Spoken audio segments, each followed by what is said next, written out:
site on the net, which probably equates to about, I don't know, 10 million users, right?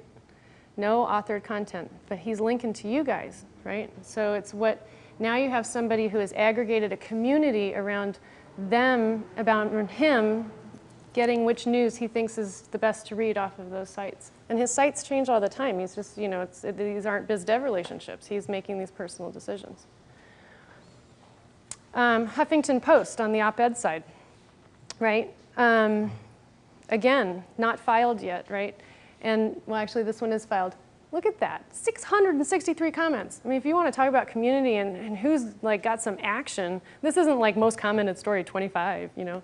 I mean, like, 1,663 comments for the debate tonight. So this went up today, right? One of the things that they do on their tags lower on the page is if you scroll over them, they'll tell you how many people have clicked that tag. And when I did that, and tags are entered by the author, so they don't always match. So there was like Obama, Obama, Pennsylvania, Obama hates Pennsylvania, Obama tired of Pennsylvania, we tired of Pennsylvania, we tired of Obama. It's like, and so out of 20, or I'm sorry, out of, let's see, I think they have, depends on how long the tags are.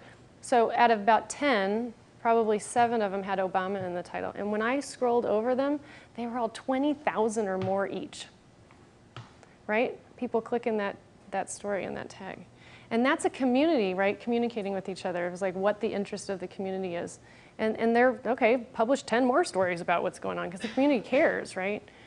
And this is an AP photo. I mean, everybody can utilize all of these things, right? Now, Huffington, you know, is op-eds, and with people, again, personalities that people might want to see.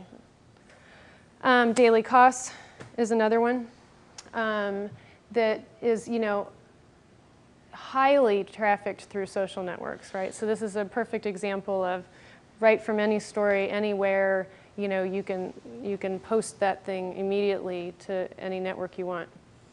Politico, you know, bringing in the blog sphere, you know, bringing in alongside their paid editors.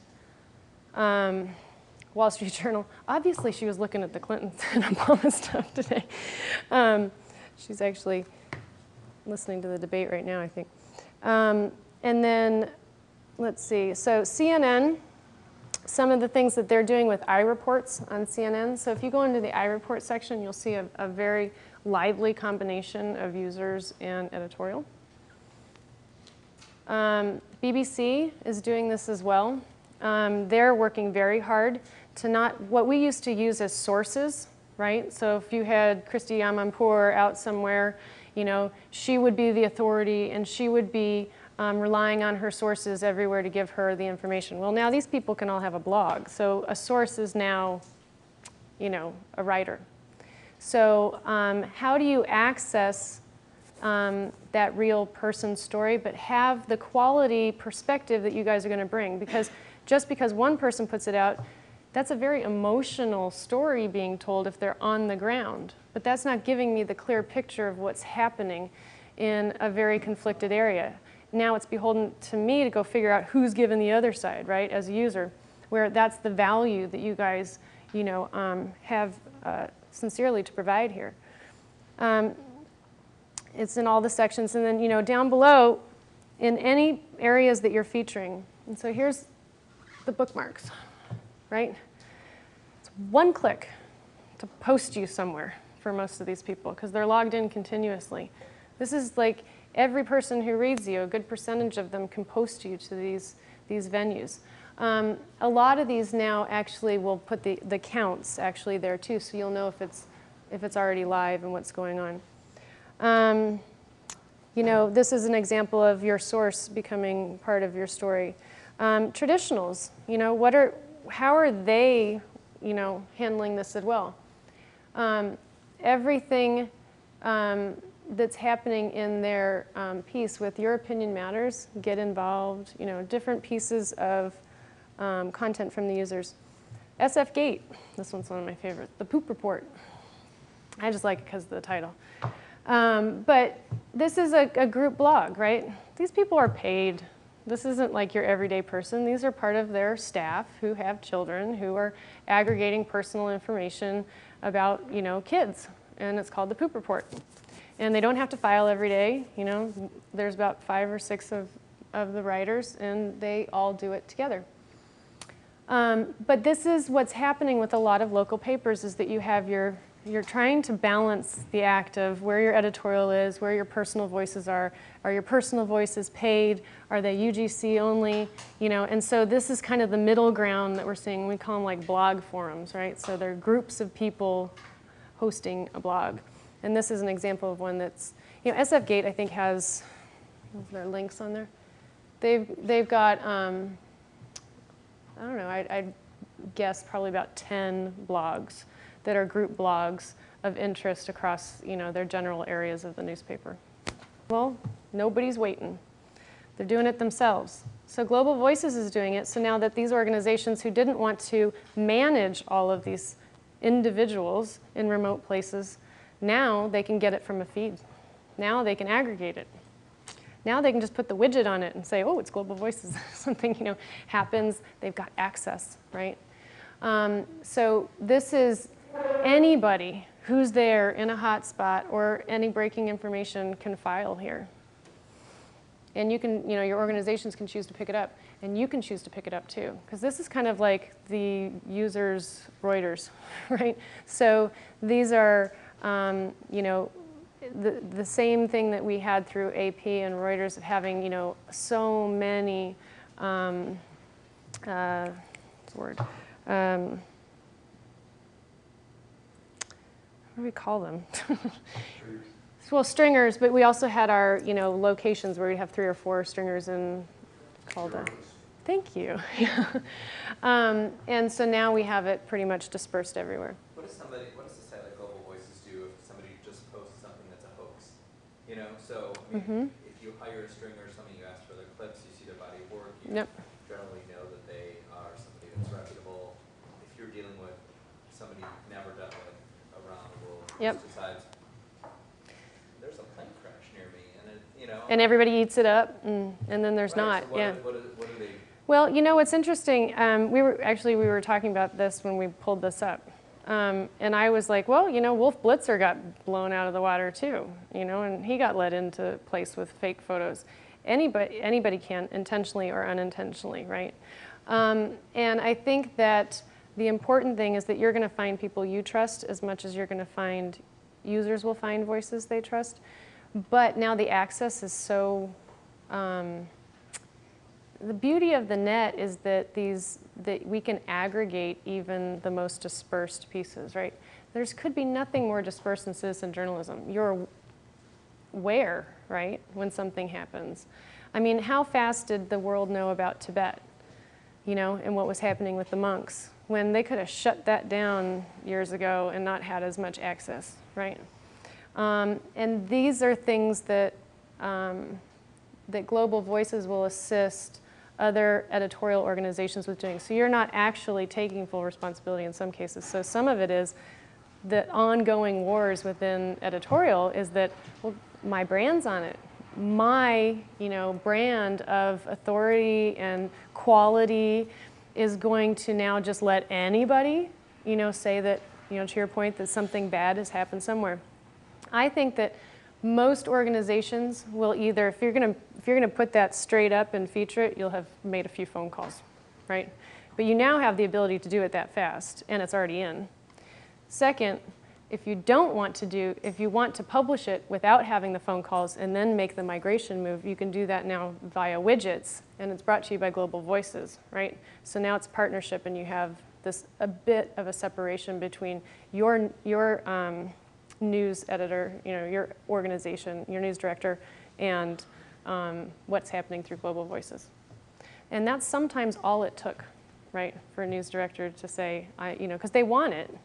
They want to know how to do it right without, without degrading the authority of your voice while they're bringing in the most recent information from what's happening. But again, a lot of stuff is emotional, especially when it's in the here and now and breaking news, and it's not complete, right?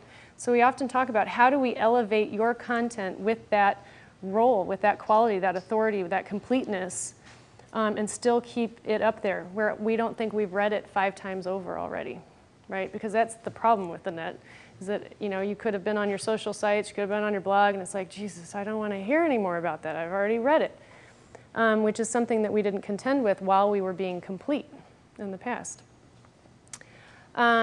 So independent media, same deal. Electronic intifada, you know, again, on the ground. And this is a perfect example of, you know, you can also have 1 or 2 views, but it's open to everybody, right? So when you asked about like conflicting comments, anybody, you know, can come in, right, and say yay or nay. You know, the Angry Arab News Service, and this is one gentleman's website who now is being carried everywhere, right? Now, when you talk about citizen journalism and finding out whether people are happy about it or not happy about it, right?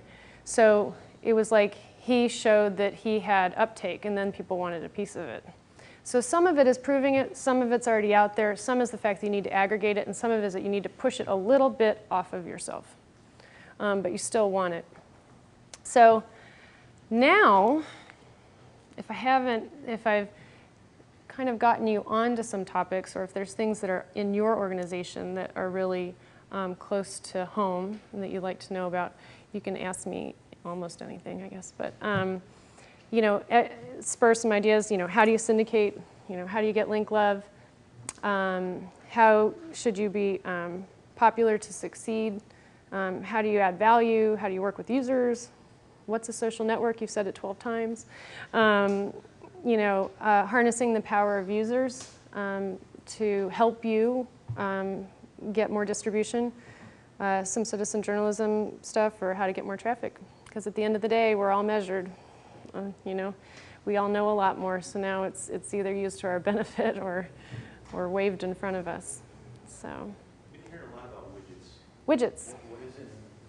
What do you do about it? The world is widgetized, which means that basically you can take a web page, and web pages now mostly, you know, like take a blog. So if you had a personal blog, you can take a clip code, so which basically looks like a link, and you put it into the site. And it appears this nice magical piece that now takes whatever content I wanted to provide you. Widgets tend to be well formatted, you know, pieces of what the brand is trying to provide. So we have widgets on Facebook for pregnancy. So you give us the date of your pregnancy, and you'll watch, every day we'll give you some additional information about where you are in your pregnancy on your Facebook page. So you don't have to come back to us every single time, right? Widgets can also be in RSS feeds. So I could take, I could add a widget that is giving me a feed of all the newly published information. And what's happening behind the scenes of a lot of the power bloggers and things is that they have some other site that has all these widgets on them that they're getting all these feeds from, and then they're deciding what to put back onto the part that you're seeing. Widgets basically mean that you can have a page that has sources of information from a variety of different places. So it's not all coming from you and your domain and your server anymore. So we used to say client side, which client side meant your server and what you had in your database and what was coming up, right? So you guys have been doing all your database stuff. Now, that interaction can come from someone else's server and someone else's and someone else's, but they can dictate what the look and feel of that information that comes. So they can change it on their side. So once you put the widget in, I have control of it.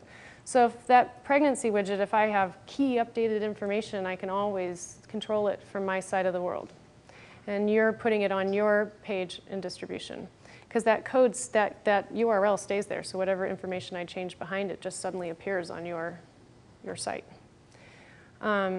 Widgets can also be used just on how to organize pages, which is nice too. So it's compartmentalizing everything and allowing you to get varied information from varied locations.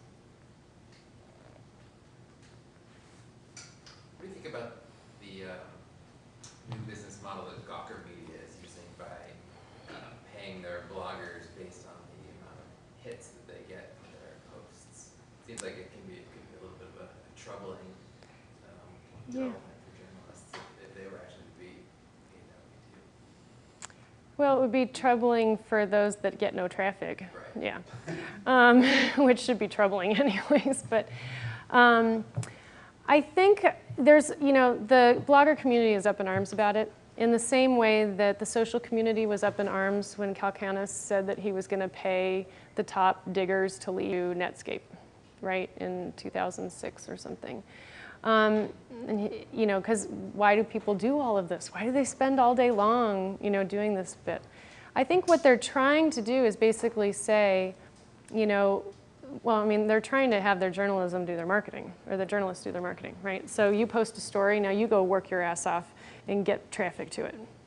And you'll benefit if you do, right? And so that's one way to look at it. The other way to look at it is they probably had some of their bloggers go, I can go anywhere and take my traffic with me and go monetize it somewhere else. You need to start paying me more, right, if I'm your most popular.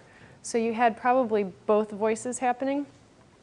I don't know. I think it'll be an interesting experiment. I think that if you are a non-paid contribution vehicle, you should be a non-paid contribution vehicle. The problem with money is if you don't deliver on it, there's now a perception and an expectation for it. So you best make money, because if you're not and people aren't coming, now you're like, this doesn't pay. And that happened a lot with the blogosphere. People made $150, realized what a CPM stood for. Cost per thousand. Good cost per thousand, $10 to $20, great cost per thousand. You know how many thousands, right? Then the average person's like, holy crap, I thought I had great traffic with my 20,000 people. That's $200 a month. That's a lot of people, right? They suddenly start to realize that, you have to add this up pretty quickly to be making these gazillions of dollars that, publishers can make by aggregating more people and more topics and more content. So I think it'll be interesting. Combined models haven't worked in the past. A lot of people weren't happy with Helium, because they published and then they didn't get paid because they said, publish the articles, people will see them, we'll sell them, and if you get trafficked, we'll pay you. But on the other hand, people were happy with associated content because they invested heavily into technology that gave them a predictability as to what content you should contribute before you do it that would get traffic, right? So we'll see. But now you got a bunch of people running around trying to get traffic for their articles, so I'm sure if Gawker can monetize it, then they'll be happy. If they don't have a good sell-through rate, they're going to be pissed, right? Do you have databases on your site? And if so, because that's what we spent a lot of time talking about is giving users the opportunity to type in their neighbor's address and find out whatever about them, whether they've been arrested or how much they've donated to a candidate or whatever. And, do you have databases? Do people use them? Do you think that's... Well, we would just do that through a partnership and a user. We don't store private information that we would allow you to access. We store private information to, we don't store very much private information. This is public records, so this is not private information that you're... Right, but there are sites that do that, so that would be a partnership. Do you find that those are, do you think that that's a direct, you didn't raise that as something, do you think that that's a direction that media should have, is putting more databases online, letting people search, customize the information that they want? People want information. At the end of the day, I deal in the female audience. You would think Google was the homepage of the internet. They want it, they search it, they find it, they go. And if they like it, they email it. That's my audience. Yeah, people will ask for information. The one interesting example is when you could search the police databases now for all of the sex offenders. And there's big controversy about whether you should, right? And that was a highly sensitive topic. Do you want to know that, 2 blocks away, and is the information right? Because by the way, I did it. The guy would have to be 112 years old, the one who would be near me. So I don't think it was quite up to date. I don't think death got put into the, the system. So at some point, some guy lived near me, but I'm pretty sure that he's either expired or not a threat any longer. But So I think our job, though, when you bring databases online and you give access to aggregated information and searchable pieces, is that it's a good one, right? Information for information's sake is just a little bit dangerous, but good information and activities that people want to do, easily accessible to you and your audience, is helpful.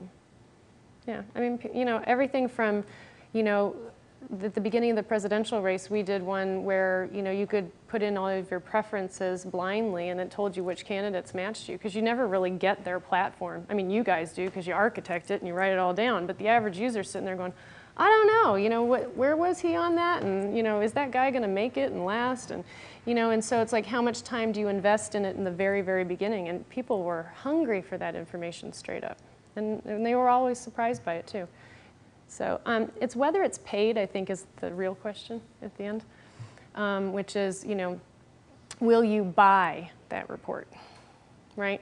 People fill out the beginning of databases like nobody's brother, you know, reverse phone lookups. I mean, they went crazy, right? It's like, woohoo, you know, they search themselves first, of course, which is also the problem, because that's when everybody started putting their social security numbers into Google and Yahoo and things like that, and didn't realize that that stuff is stored and that there's voyeur tools and people could see search strings, right? So it's also having, if it's good and you have the reliability and brand to say that it's okay, that is a good tool to add.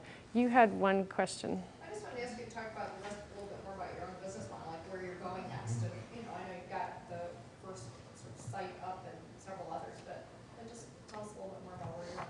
Sure, we have the, please repeat. Where is my business going? My business is going up. We have, you know, had double-digit growth in users month over month. So we launched Divine Caroline a year ago, and there's just under 2 million users already, and they are, you know, we have a high contribution rate among them. What we're trying to do is take each grouping, lifestyle grouping, and give them their own brand and environment. So, you know, teens aren't going to go the same place their moms are and things like that. But the way that we look at these groups is in a lifestyle manner, so that's why our topics are broad. So, you know, teens, you know, let you live in the house if you're lucky, but they don't pay the rent, and so they're very active and communicating, and they go to 14 to 7, you know, our last focus group, I think it was like 14 individual sites they could name per day that they went to. These are females, by the way. So, you know, I think 80% of teen girls have published online websites, you know, so they're creators, right? And then you look at the young adult, and if they're college bound, you pick the school as far away as possible so that you can prove a point that you're independent, and then you get there and probably don't have all the tools you thought you had and face a few things that you might want some help with. And then the women's group that we have gone after first, you know, is basically the ones who are, you know, a little bit lower on the totem pole these days. You can't pack up your stuff and go run off to Europe, you know, whether it's an animal that you've, you know, put ahead of yourself, a career, you know, family, children, house, whatever, you know, you're kind of a little bit coming at least second, if not 10th at this point. So that's kind of how we're looking at it. And the use of technology is dramatically different. You know, I would love to have, you know, I've collected many things now at this point in my life, and I would love to know how to use them more, right? Versus throw them away and, you know, do them over. Say clothing. Right, I've got a pretty decent closet at this point. My husband would probably wish that I would just add a bracelet and not redo the whole deal again. And if I was a teen, I'd probably take pictures of my outfits while I was choosing to buy them and expect 3 million people to vote me up on a phone, right? And so that's a dramatically different audience and experience that demands a different brand and different service. Am I out of time, or can I take one more?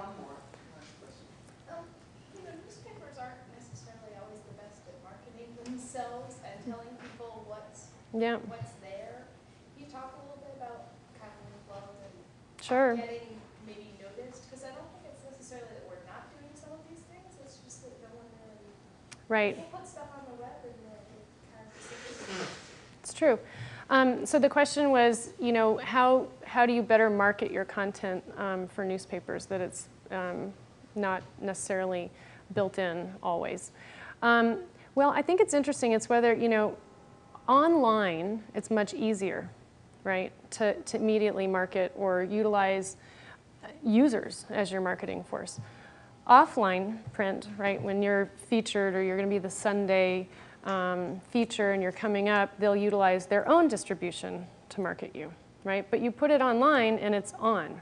So where is the promotion for it? The other thing with your websites that's kind of interesting is not all of your content, not all of your users are local. And some of your most loyal users may not be local at all.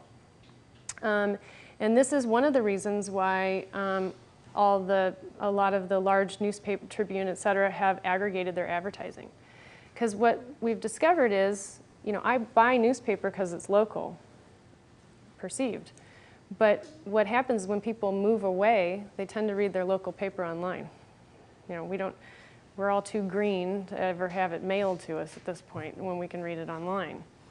So I think part of the marketing piece online is building in some tools, right, that aren't human, right, that allow for, you know, the add this button, things like that, that, do you care? That's okay. That are built in to enable more people to do your marketing. Because at the end of the day, with cost cutting and everything that's happening in newspapers, whether online or offline, they're not going to add more people to the staff, right? Everybody's, you know, researchers are hitting the street like left and right. So where are they going to find the marketing people when they've tended to have a few and mostly interns? And then you have Gawker's model or others but saying, well, you do it, right? You help us stay up. And I think that, in fact, really your users, and if you can apply some of the basic tools, are some of the most powerful marketing tools you'll ever have. I mean, we can get spikes in traffic and then you'll find out where it came from, and it's because somebody thought you had the greatest article since sliced bread and they're out there sharing it.